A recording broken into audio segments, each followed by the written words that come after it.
Welcome to another video, and today we are with Michael. Hello, Michael. Hi, can you hear us? Hi, David. Thank you very much. Thank you for your time Yes, today I with can hear you us. very well. And Thank you. you are in the physiotherapist field, yeah? And tell me, where are Yes. you from exactly? So originally I'm South African, David, Right? Yeah. um, but I've been living in the UK now for about 12 years. So I'm a dual citizen. So I'm a British citizen, but I'm a South African citizen as well. You keep in both. Very good. Actually, you got that accent, yeah, that from South Africa, nice one. Mixed with the Dutch language as well, with the Africans, which I really enjoy it. Okay, so 12 years already working in the UK. Tell me about your qualifications. I presume because you study in South Africa, the first one, the primary. Yeah, so I did my undergraduate physiotherapy degree in South Africa, and I did my master's degree, which in South Africa we call it in OMT, or Orthopedic Manipulative Therapy. So for all intents and purposes, it's a master's in musculoskeletal practice. And after I completed my master's, I did a DPT, which is a clinical doctorate of physiotherapy degree. And soon after that, I left South Africa and I worked in Dubai for Mediclinic. I worked for Mediclinic for 2 or 3 years in MSK practice. I had a wonderful time. I had a great relationship with Mediclinic. I made some very good friends in Dubai and colleagues, which I still keep in contact with today. Some of the most popular orthopedic surgeons in Dubai are still friends of mine as well, which is good. And I moved to the UK after that, and I've been in the UK since then. And during my time in the UK, I've done a few additional qualifications like non-medical prescribing.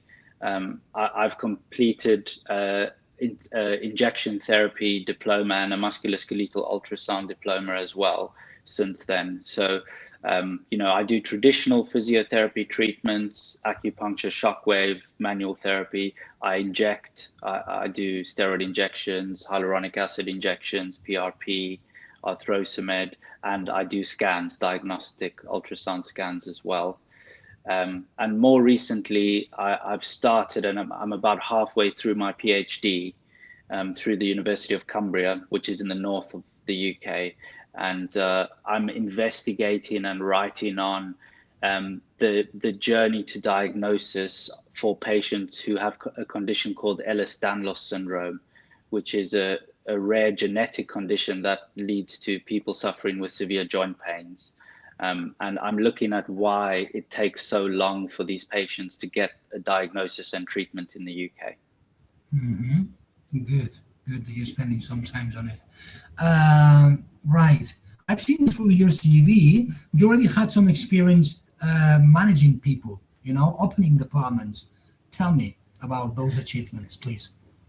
Yeah, so when I worked in the NHS, I was the clinical lead for a rheumatology service in the NHS.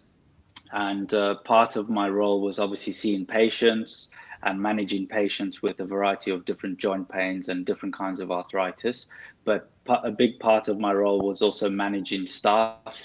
And the staff were physiotherapists, doctors, occupational therapists, and nurses. And my responsibility was managing their diaries, performance management, doing their annual appraisals, and clinically supporting them. A big passion of mine, it's always been a passion of mine, and I'm hoping it will always continue to be a passion of mine, is supporting colleagues and helping colleagues grow clinically. It brings me a lot of joy to watch others be successful and flourish in their careers. So that was a big part of my role as well. Good, good. Motivating the people always. Yeah, Yeah. exactly, exactly. Some clients, they ask me for hydrotherapy. Is very common in your job, or you know how to do it? Do you have that Sorry. specialty? Some clients, they ask me for physiotherapists who knows how to treat with water, basically. If they have the hydrotherapy knowledge. Right. I mean, hydrotherapy is something I've covered in my training. I think most physiotherapists do cover hydrotherapy in their training. It's not something that I've done in practice for several years due to a variety of reasons, mostly not having access to facilities. Most of the hydrotherapy facilities in the NHS have been closed down across the UK, I guess, due to cost. So it's not been something that I've practiced in for several years, but I do have training in hydrotherapy, of course. Good. Another thing I'd like to ask is the 3 years. Was hard to get the DHA for you by the time? To be honest, no, not really. It was a long time ago, so you'll have to excuse me. It was about 10 years ago when I went through the process. But to get my DHA license originally was quite a straightforward process. It required a lot of documents from the universities that I trained at, but the qualifications that I did were directly interchangeable for a DHA license.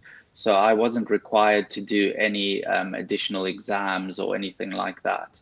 As long as I provided the necessary documentation that the DHA requested, they issued my license. Mm-hmm.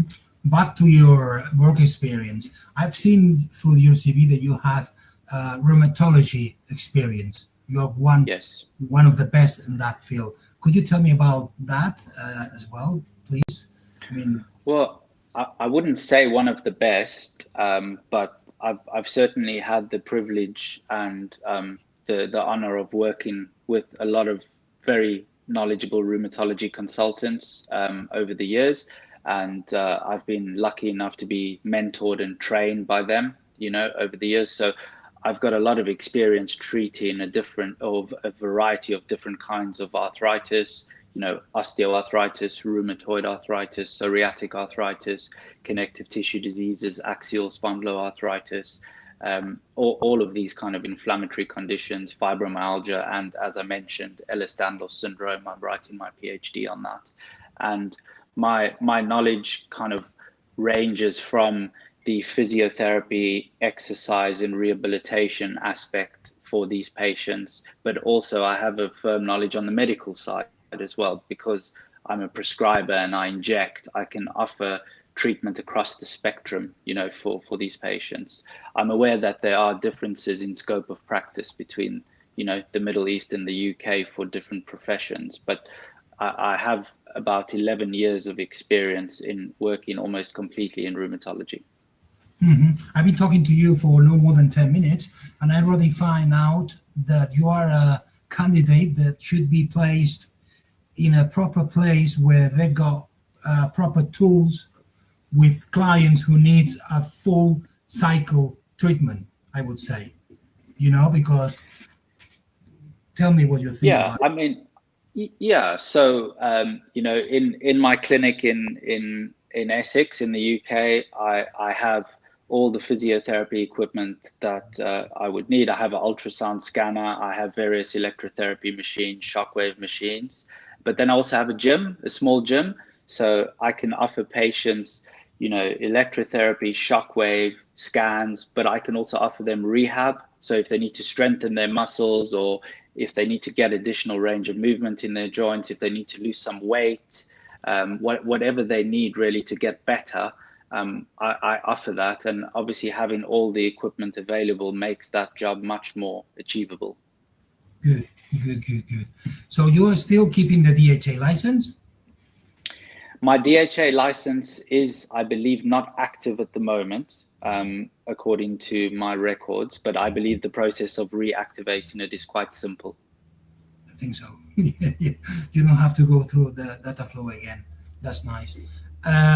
Right. So you would be open to permanent roles, short terms, visiting consultant, which is a nice way of having a nice candidate like yours in any clinic or private hospital there, or even a private family, because nowadays it's becoming more fashion. Those business private families with a lot of businesses, they starting recruiting their own private healthcare team. Yeah, tell me, you would be open to which kind of offers? Yeah, I'm open to having discussions about any offers, really. Obviously, my family is in London, in the UK. You know, I've got two small kids and I'm married, so my family's here. So there's a lot of considerations to take into account with potential offers. But for the right kind of role and the right offer, I'm open to have a discussion, of course. Great, great. Yeah, I've been placing some candidates. They kept themselves in London for maybe 2 weeks a month, and then 2 weeks in Dubai or Abu Dhabi. Or they took maybe sometimes the client needs you to be permanent there, but sometimes those clients they understand that you go alive in your country of origin, and they decide they make a deal with you like, okay, we only need you for a couple of weeks or 1 week every month. You come here, you text everybody, pa, pa, pa, you know. So that's nice.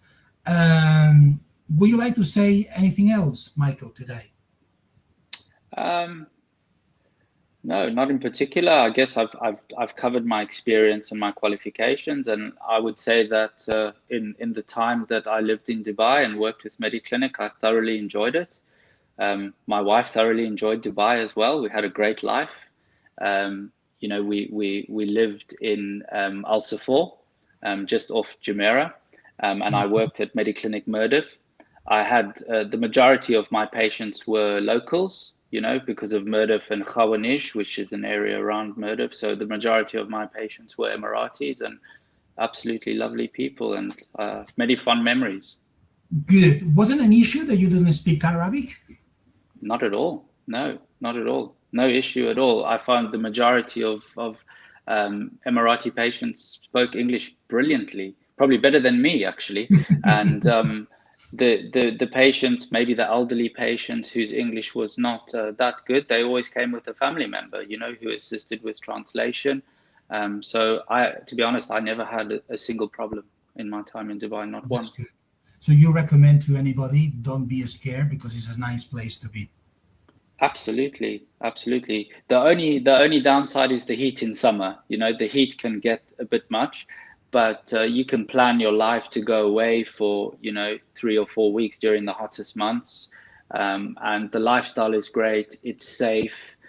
People are very honest and genuine, and there's honestly no problems at all. Life is very simple when I lived there, and people really value expertise, you know, and people Great, really value professionals who can offer a good contribution to society. great, great. Thank you very much for your time today, Michael, and I'll see you in the next video. Thank you. Thank you. Cheers. Bye-bye.